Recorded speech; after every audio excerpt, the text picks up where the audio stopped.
So good evening to everyone. My name is Shane Holland. I'm the chairman of Slow Food in the UK. I have great privilege in introducing Yasmin Choudhury of Lovedesh to this session of Terra Madre Fringe. Terra Madre Fringe is a global event. It's taking place right across the world in multiple countries.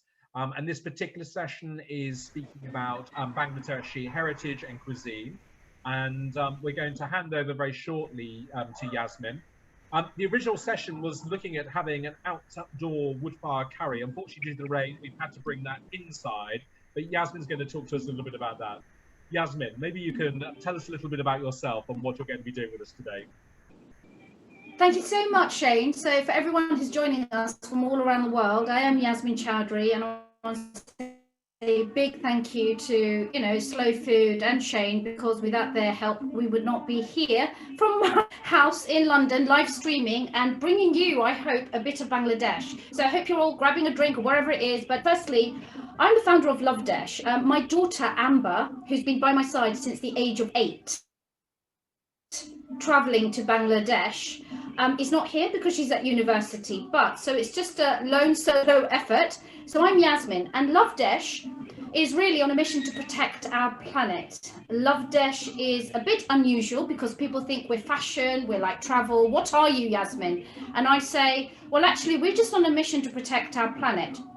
We are British women. I was born and brought up in London, and actually my love of cooking and my fascination for slow food is part of my Bangladeshi heritage, which, for those of you who don't know, and it's okay, it's a country that got its independence in 1970, sits next to India, and is a land size, its land size is roughly equivalent to England and Wales. But there's about 170 million people living there. And one of the greatest things that I had as a little young girl is watching an array of relatives, and I'll be frank, sometimes it was a bit of a nightmare, and I used to think it's very smelly food, okay? And sometimes we all know as slow food aficionados that sometimes the more pungent a food is, actually it's quite nice, but as children we don't like it.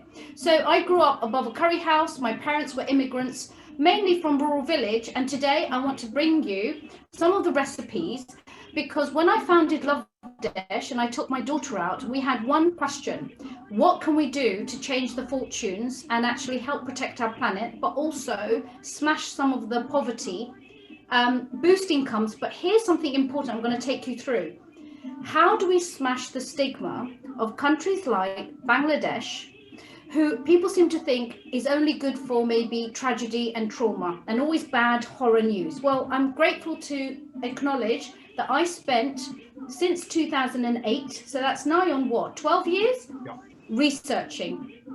I spent 12 years being taught by rural villagers, and in fact that photograph on the Terra Madre website is a lady called Mina, who I'm desperate and so passionate, and she was one of the key architects who said, oh, don't worry, come here, I'll teach you how we cook. So Lovedesh actually is got a food, and I really want to focus on the food. I mean, I just brought here, we've created the kindest t-shirt. You'll see some of the handcrafted muslin, cotton that's woven by hand.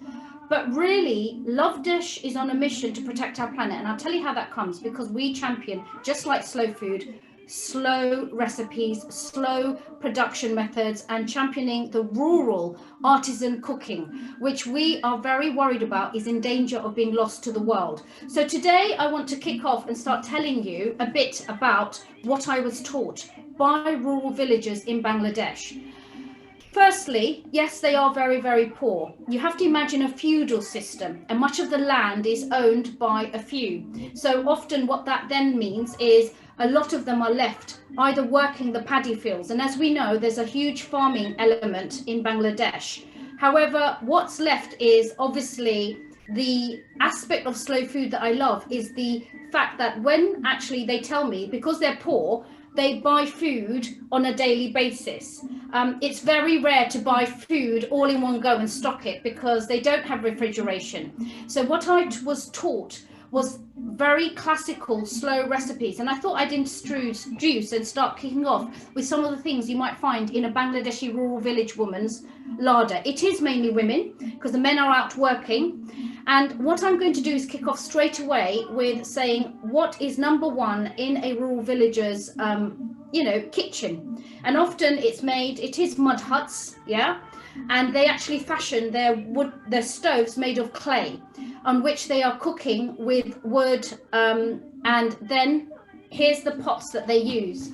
And I brought it actually, and our dream is to actually sell these. But look, this is how they cook. Now, I can't show you, but actually in the kitchen, they'd be standing. They stand and cook, okay? So at waist height, they'll be putting this on a hob made out of clay with a little hole where there is actually wooden sticks.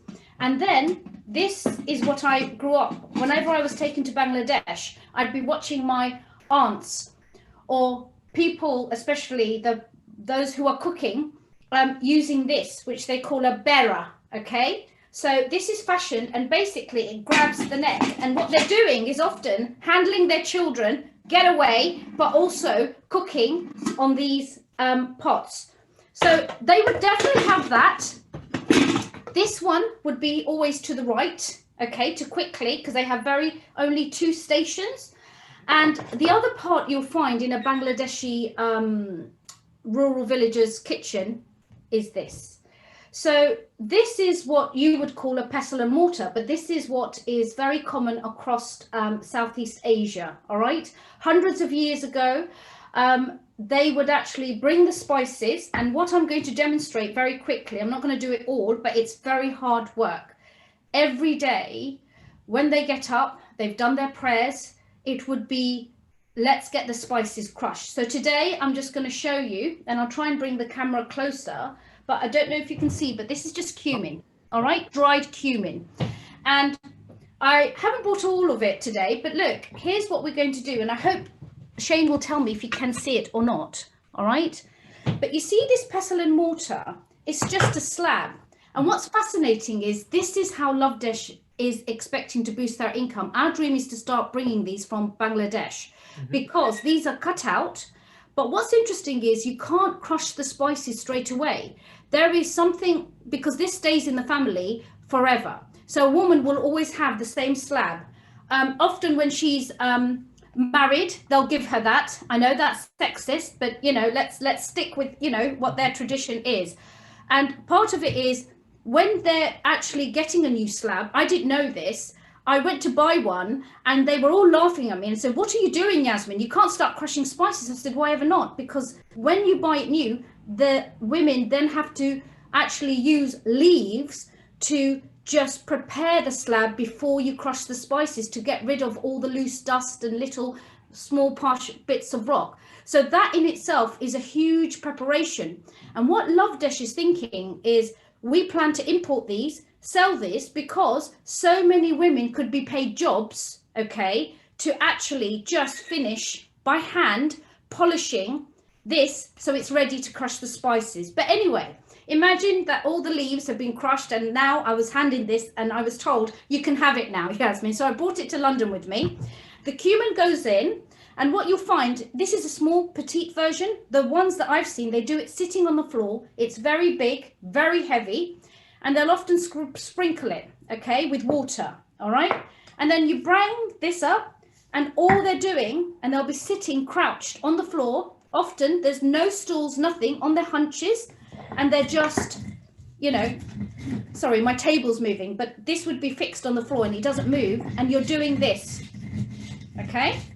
And that noise, and I often think, because funnily enough, if you go to YouTube, you'll see Lovedesh films. You'll see maybe some of the films we've done with rural villagers. Yeah. And I say to them, because there is no NHS, there's no medical, welfare.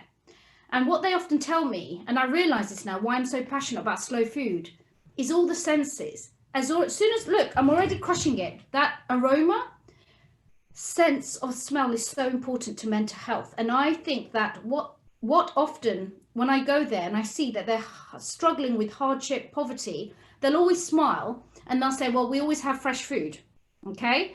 And this action, you will go, maybe it's usually, they'll get up for morning prayers, 5, 6 a.m., but any time, and the kids have gone to school, obviously, but the women will know that the men get hungry, and the men will eat 3 times a day. Often they'll have a brunch, but they don't call it brunch, and it's very, very carb heavy. And then they'll have a late lunch, which is about 2:30, 3 o'clock, siesta.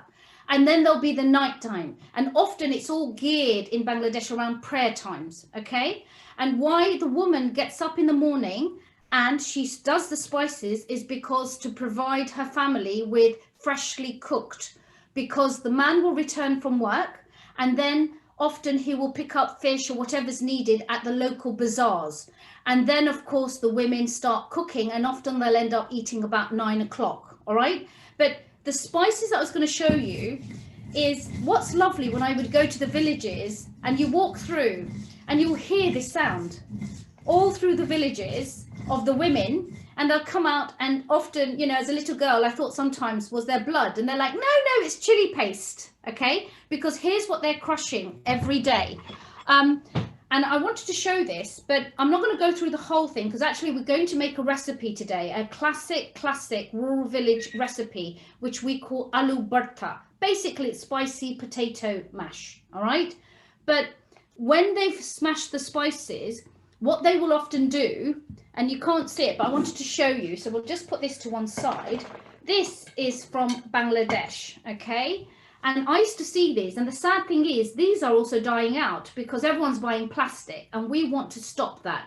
We're saying let's go back to using pottery, etc. You'll see even this, yeah, it's all hand woven, right? So you can actually pick it up. But what's the classic thing is once you've crushed the spices, every villager will have these little mounds of wet pastes. So, you know, imagine this is, I did this earlier, but that wet paste is now the cumin. And you'll find that they'll often use their hands, okay? So they'll, you know, imagine it was here. They'll take it and then they will put it into their spice platter, and usually it'll be a bit bigger, and you'll have all these mounds of spices. So what do they have? It's very limited, but out of that, my goodness, the food that they cook is exquisite. They'll have cumin, coriander, they will have turmeric, and they will have chili. Then they will have fresh onions that they also by hands, the onions, and then the ginger and the garlic. That is it. But they also have the dry spices, and if they're really wanting it to spice it up and make it more aromatic, very few hard spices go into a Bangladeshi curry. That is cinnamon, cardamom, and cloves sometimes, but cinnamon, cardamom, and bay leaf, those three. And that is it. Anything else is extra. If they even get some extra money, that's when they might go for a chicken. But I now want to talk through and show you some of the classic and most fundamental recipes Bangladeshi rural villagers eat. And I talked about it being very carb heavy, all right? With today, really quickly, what we call is the Aloo Bharta. Bharta just means kind of like a mash, okay? And you can have different types of bharta. They can be made from dried prawns. Dried fish is a huge staple in Bangladesh, another way for rural villagers to get protein. But I want to remind you that Bangladesh is extraordinary. And I promise I'm not biased, but people say to me, well, I think Indian cooking is best and whatever. And I know there's regional varieties, as you all know. But here's what's different about Bangladesh, where I think, in my opinion, humble, it's the best cuisine out of that region. It far supersedes Indian, Pakistani, any kind of cooking. And let me explain why. But let's look at the geography of Bangladesh. And I've got my hands dirty, but you can go and have a look at the map. If you look at Bangladesh, some of its river tributaries and rivers, there's over 800. It's coursing through. And I think you've got the Himalayas, and they come and course through. So what Bangladeshi rural villagers have, and I want to go back to looking at seasonal slow food, which is something Lovedesh also does, which is we work with the food that's in season. The rural villagers, if they happen to live by the river, which most of them do, because, you know, from a anthropological point of view, it's the most sensible thing to do, as we all know, they set up, and that's how slowly towns established around the river. What then happens is that rich, fertile waters flood, but it floods the banks of the rivers. And what I found, and we have pictures that we're uploading soon on Lovedesh, is that the villagers will use during a certain season, during the monsoon, etc. As soon as the monsoon has come and gone, say, which will be about July, August, the river banks, you will soon find that they are planting. And those vegetables are completely slow organic, okay? And what's really lovely is that you see the array of slow food produce, because even the poorest person, they'll share pumpkin seeds and they'll start growing pumpkins, a lot of spinach style leaves, potatoes. So the river is a very important relationship with rural villagers who are often very, very poor. If they can avoid, they will not go to the bazaar. Many of them, their husbands are fishermen. So their fish, they will go to the bazaar, probably sell, and then come back and, you know, leave aside a portion for their wife to cook. But I thought it was important. Why? Because that's slow food, and I'm a member myself. We're all passionate about not damaging the climate, not damaging our environment, allowing our biosphere to breathe. There is a huge hidden talent, I believe, as CEO of Lovedesh, to engage all the men and women who are working out or living in rural villages to start not supplying just the slabs of spice granite slabs here, but one of the most exciting things is we have got a group of women who will hand crush these spices, and we're trying to get them across and actually sell them and teach people how to make authentic curry according to seasonal produce. So let's kick off and let's look at Aloo Bharta. Aloo is very much staple. So what they would have done is, you see this potato that I've put in the oven, okay, because we can't have fire inside my house. I put that in the oven, but really this would have been just covered in the, you know, we talked about the stove, they'd have done it 2-in-1. So again, it's all about being economical and, you know, saving time, but also saving resources. Fire is, you know, even the wood is a luxury. So they would have actually put this and actually roasted it. So it's basically a mashed potato, okay? So you need one of these. I've just got quickly a red onion. So often the onions in Bangladesh are very small. And I wish I had the knife they use, because the knife is also very unusual. They do not use things like this. When they see this, they say, "Are you crazy, Yasmin? How can you use this? Oh, I wouldn't be able to do it." But they'll be chopping their onions, okay? And I wanted, because I know that at a lot of cooking lessons, they actually have everything all peeled and prepared. I don't do that at Lovedesh. You know why? Because we want to hear the noise. We want to see vegetables in action. I want these onions to come basically from my garden or from a local producer, all right? So I think it's incumbent upon those of us trying to protect our planet to actually, in cooking lessons, show, you know, plastic-free food. And just the noise as well of unwrapping the onion. We need our children to see what food looks like. We need them to understand that, yes, onions sting, but now Amber, who's 18, she's learned to actually cook a curry, and it was very hard. But many children today just don't even see an onion. They just don't. And we need to show our children where food comes from. So I'm just going to chop this up, okay? All right. So you'll have one onion and you dice it, okay? We actually dice it, right? And they do it much more finer than us, all right? And you should see when they're on that knife, it's like a is it scythe, yeah? On the floor, and they just go shh, shh, shh, shh, shh, shh, twist it, shh, shh, shh, shh, shh, and then it drops into little tiny cubes, okay? So don't judge me, because obviously I'm doing a lot of things at the same time. But we've got in here, so here's what I was going to show you. We've got the potato, all right? And then we're just going to chop up those onions, all right? And this is Aloo Bharta, classic, staple. And then you take the onions, all right? And they should be chopped very finely, so ignore mine because of time. Now there's something else, roasted garlic. So here's another thing, just because people are poor, why I am fascinated by rural villages or anywhere in the world is because necessity is the mother of invention. They, like us, have taste buds. There's no reason why they should be having one dish a day. So there's really extraordinary ways where they've already realized, how do I season my food or do different things, even though I have extreme hardship and poverty. So roasted garlic, going back in that fire, is another thing that they love to put into the bharta.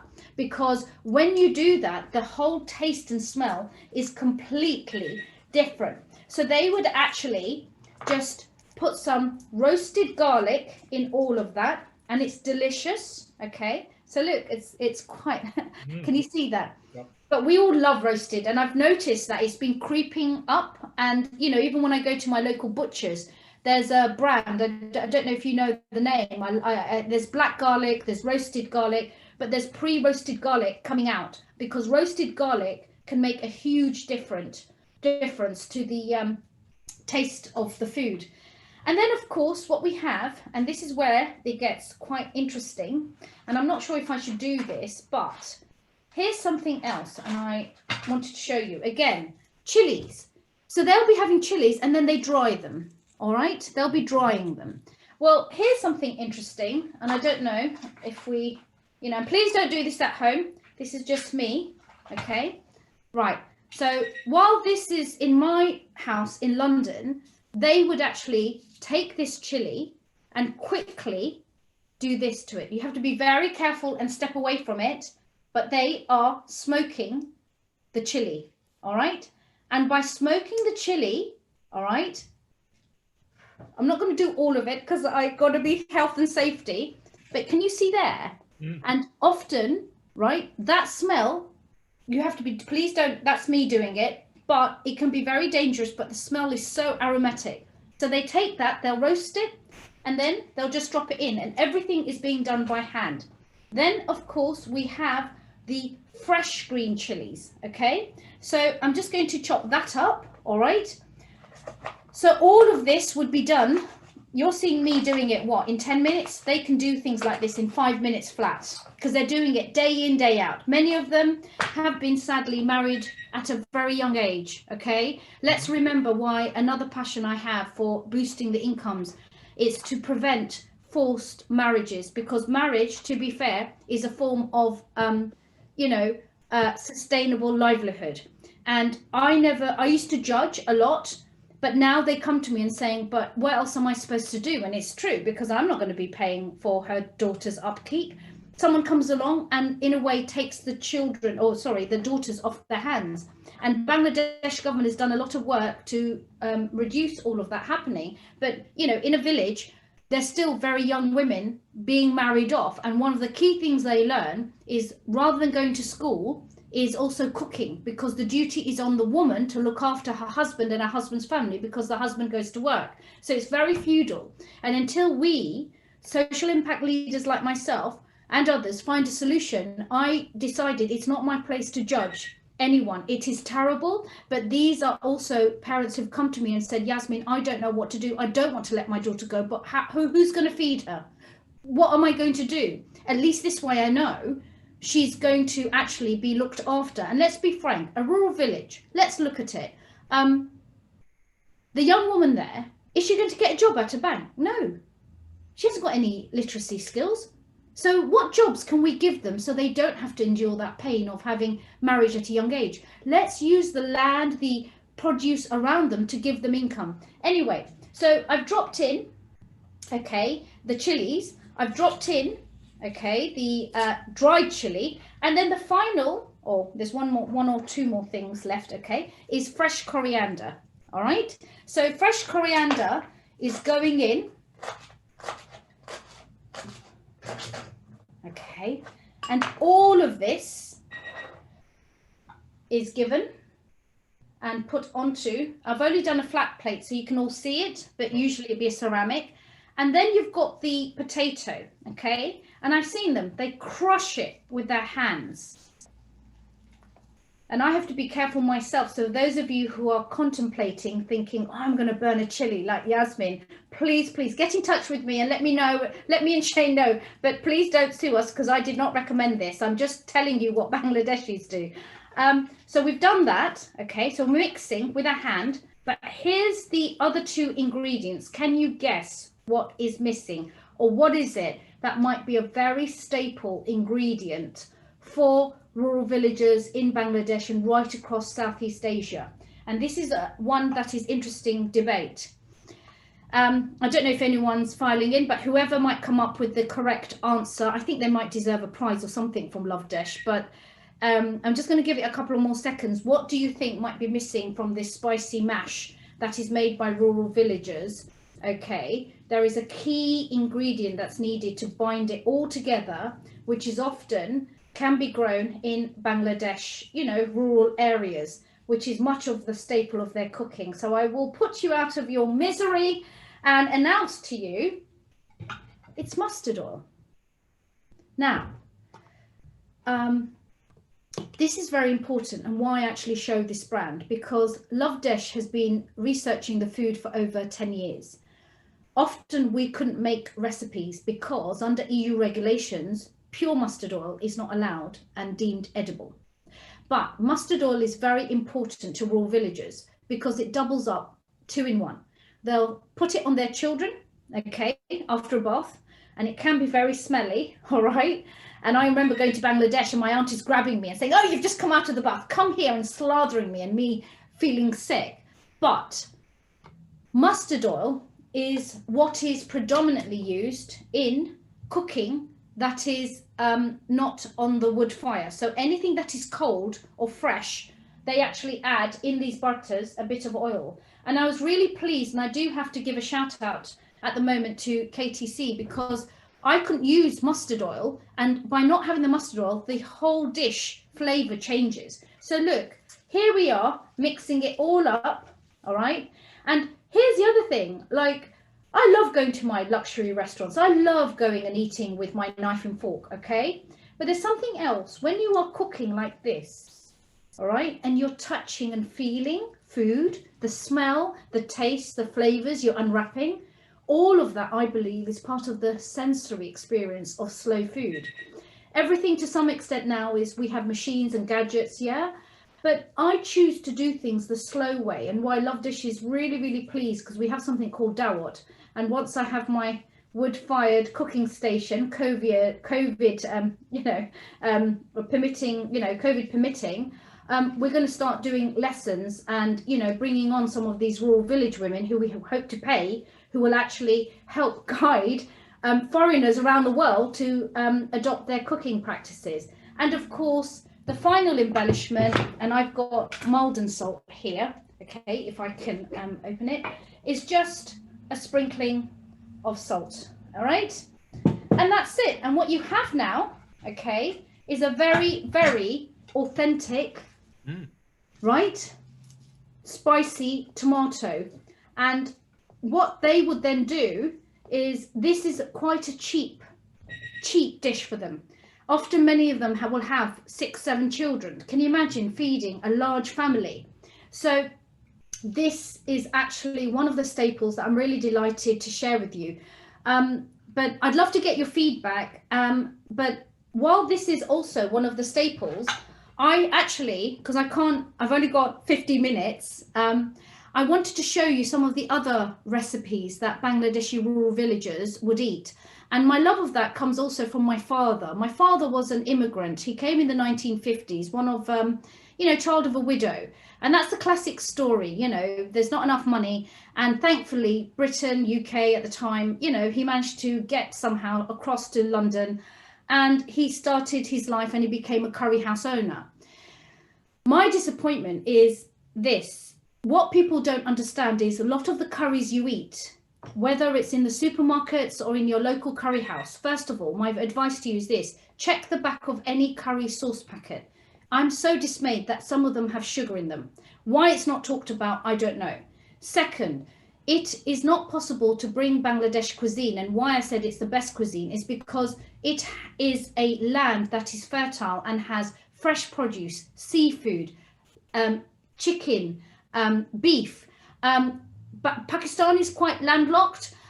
India, obviously, according to the regions you go, you might find some of it, but obviously there's vegetarian. But Bangladesh is also huge vegetarians as well, because especially in the rural villages, meat is a luxury. So one of the things that Lovedesh is very keen to do is actually talk about the aspect of slow food and how we, as, you know, people can start creating more slow food recipes. So when you go to curry houses, you will not get any of this. I don't personally eat at a curry house because it's not Bangladeshi cuisine. Funnily enough, 80% of the traditional curry houses are all run by Bangladeshis. And the reason why they can't cook like that, you've just seen it. How long do you think that would take to make? A lot of curry houses, to be fair, have stock that they boil up, chicken, meat or whatever, and then they're ladling that stock and adding different embellishments to create different dishes, some of which are what I call Brindian. And there's a great review that we'll be putting up because about 8 years ago, I got some bloggers to come in and we blindfolded them. And we were explaining the concept of slow food. And they got to taste my wood fire curry, which, by the way, isn't present today. I'm hoping that Shane and I, because we really want to do it as a world premiere, and a reminder that we do work with the rural villagers. I would never take credit for any of this. It's very important to showcase the heritage cooking that I've been taught. What we actually are very interested in doing is working with these rural villagers to boost their incomes. There'll be a whole societal change, and the more that they see demand for some of these products, then the more encouragement and incentivization I think not just the government but local landowners will be having to say, well, take my plot of land and, you know, do some slow food produce, because actually there's a market, not just internationally, but even the middle classes in Bangladesh are growing exponentially, and they're very worried about the amount of pesticides going into their food. But this is why Bangladeshi cuisine is very rare to find. It's very hard work. Even, let's take a look at this. This is just, by the way, my father used to always have this. I want to go back and talk to you about my love for my father. He's the one I would see him standing over the cooker, and he always had gas. And that's another thing. A lot of British Asians and Bangladeshis in the country today will still have gas, because to us, gas is the closest we have to flame. For some reason, I don't feel a curry can be cooked on an electric hob. Don't shoot me, but you know, it is what it is. But he was forever making this salad. Very simple. So often this would be accompanying a meat dish, all right, especially chicken. It's just tomato, so basic salsa. And it's years later when I went into a Mexican and I looked and I went, oh my God, that's my dad's salad. And, you know, I think in the Mexican restaurant, they're like, no, excuse me, salsa belongs to the Mexicans. But isn't it interesting when it comes to a recipe? Again, coriander, onions, green chilies, and tomatoes and salt. They don't tend to add lemon, but this is another staple that you will find, which actually is very nutritious. And then I wanted to show you something else, okay?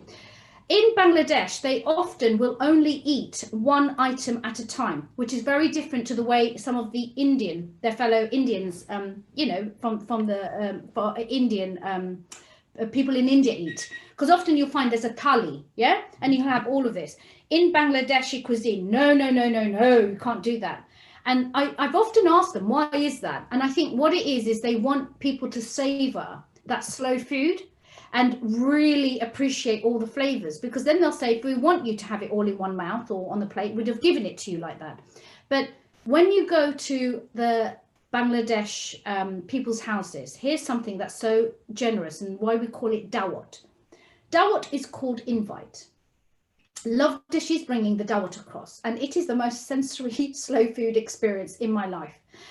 It's basically where you are treated like a king and queen, and whoever really, really adores you will invite you around to their house and then cook for you a whole array of feast. And there will be starters, main course, rice, desserts.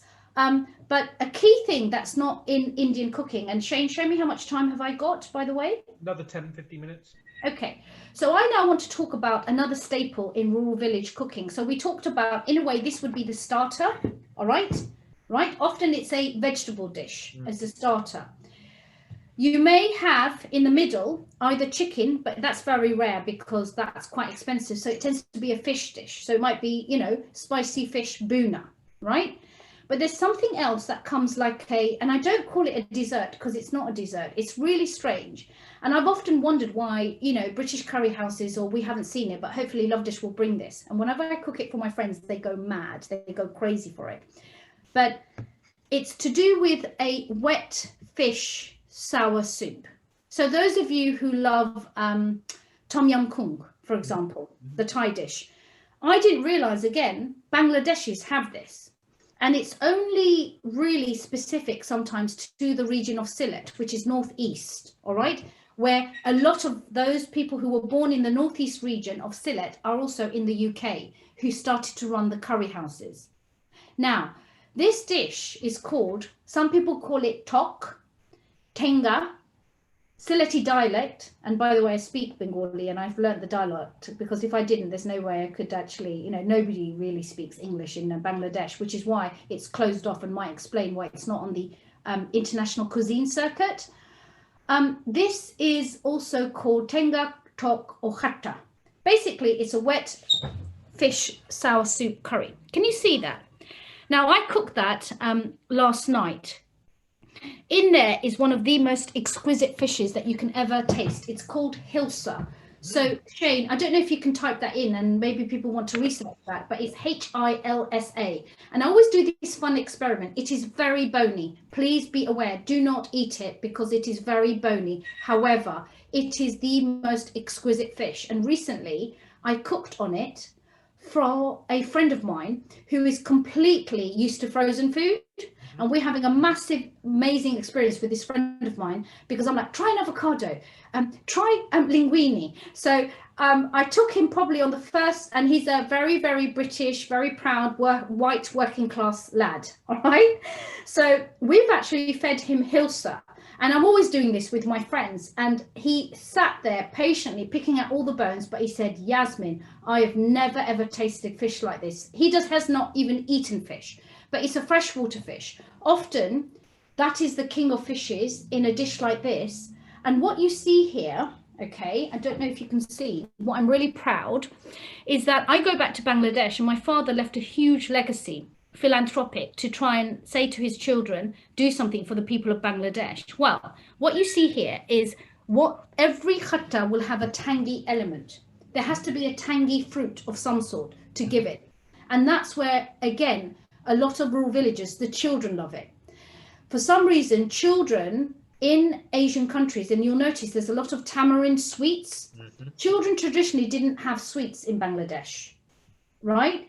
Okay. They had handcrafted desserts that their mothers would make using coconut and sugar.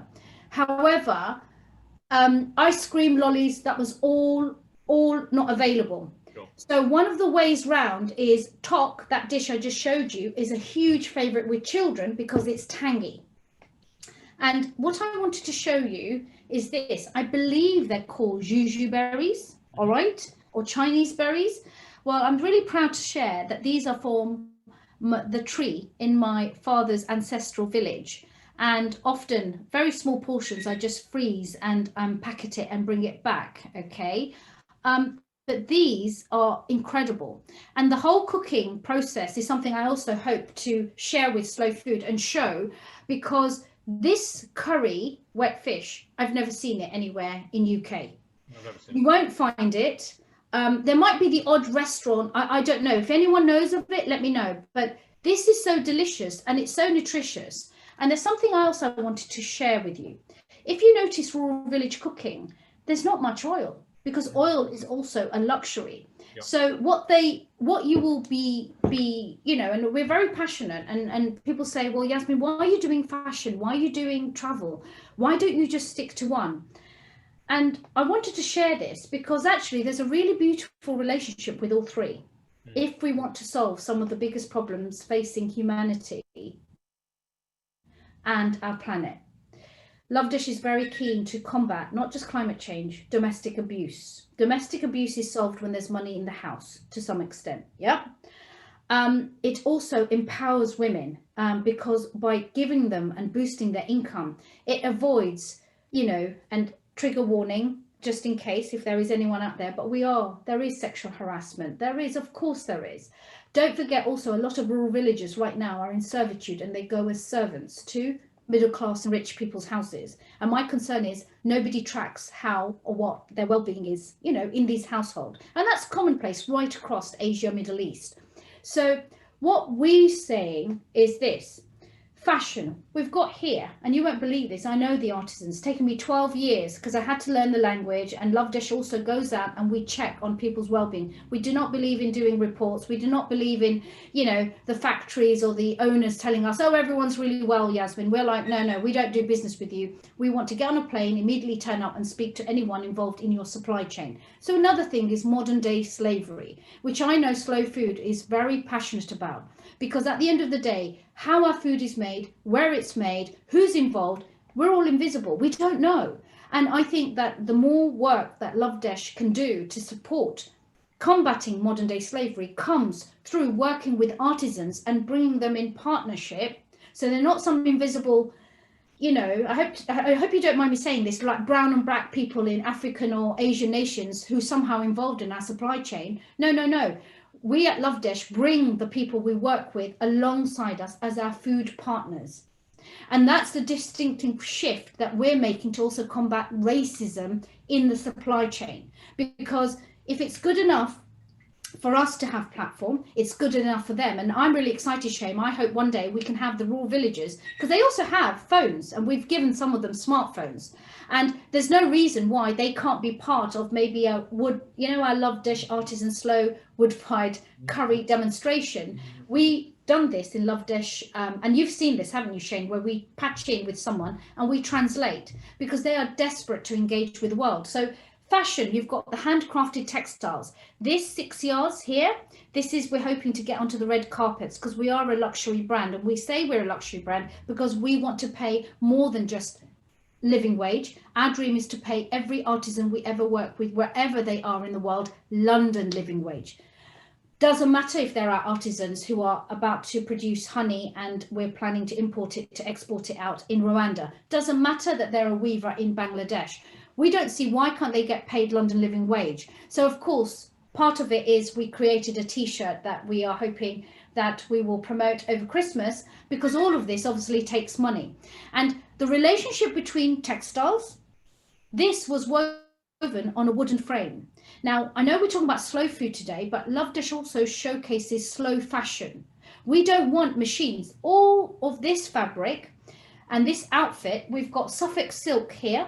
So it's one of the last silk factories in the UK, but these are remnants left over on the roll. So we try and make designs that actually aren't, you know, here to actually, you know, increase productivity, because I would urge those of you to look up circular economy. You should only ever reuse, repair, or obviously recycle. We try and avoid creating anything new. We've got the textiles, we've got the food. Ultimately, our dream, and obviously COVID hurt some of our ambitions, mine and my daughter's, is we have tours to Bangladesh. Because imagine if you come and you take a lesson on the wood-fired curry. We're actually also in talks to try and get our wood-fired curry featured at certain luxury or very well-known eateries in UK, where people can access the curry, and we do a bit of storytelling, demonstration. We did that in Oxford actually about in 2014, and they went wild for it on a summer's evening. But our dream is, as we plug the fashion, as we plug the food in the UK, no one's going to dream or instantly say, I want to go to Bangladesh. What we do is bring Bangladesh to them, tell the passion of mother and daughter. We are a British design duo who use slow food, slow travel, slow fashion to knit it all together, bring a bit of Bangladesh to people without them ever having to leave their sofa. And as they get more educated or inspired, ultimately, Shame, that's how we protect our planet, because even if people can't go to Bangladesh, they might end up buying, you know, the Lovedesh spice range that's been hand crushed, or they might look at our fashion. We are working directly. You don't have to. And I think the other final message I wanted to say, and what we're so passionate about, and I touched on this, is smashing the poverty stigma. We are introducing something called the luxury of Bangladesh, the luxury of Rwanda. It sounds odd, doesn't it, to the average traveller, because luxury, we think gold or, you know, a private jet or, you know, champagnes in gold bottles, or no. The luxury, and Lovedesh is redefining luxury. The luxury of Bangladesh is showcasing the finest heritage, food, fashion, travel that is in danger of dying out, that needs preserving. For example, Sundarbans is the mangrove forest. It's UNESCO protected. It's the home of the Royal Bengal tigers. At one point, you know, they are facing extinction. There's only about 600 of them left. Okay, so I hope everyone understands today why Lovedesh says we are on a mission to protect our planet. We're not a fashion brand, we're not a food brand, but we are a movement. We're an organisation led by a British mother and daughter duo who in 2013 saw the Rana Plaza factory collapse and looked at the whole garment apparel industry and thought, you know what, there has to be maybe an alternative, different way. And I'm very proud to say I fund it all myself. And there's a reason why we don't take investment, because it means we stay pure towards, you know, ensuring we enshrine the rights and, you know, the well-being of those we actually want to see succeed and flourish, because we plan to actually smash poverty by doing all of this. So I hope this has been a wonderful introduction. And also one last thing, the pickles. Look. While you're showing us those, Yasmin, just some comments of people coming in. People just absolutely fascinated with the, I'm going to call it the pestle and mortar, but by the stone block, and people really, really loving that and the pottery, and saying that they certainly would purchase those. We've had other comments from people talking about the uncomfortable truths that you have highlighted about the plight of women in Bangladesh, and some of the things that some of those villagers are having to experience and go through. That's something which is very important to us here at Slow Food, the advocacy of women and the advocacy of financial independence for women as well. And we take that all the way through, even to this festival, where the majority of our speakers, here are obviously from the UK. They are majority women, and that's something that's conscious that we're doing, is trying to increase women's voices across the globe where they've not always been spoken. And then people just really, really interested in how you have joined up fashion and travel, and how you're trying to create incomes for some of the most poorest people that we have in Asia. It's been incredible having you here. Thank you so much. I've learned so much, and I know that people have been learned because of the message they've said. And we've so enjoyed it. I really, really want to have your spicy potato for my supper.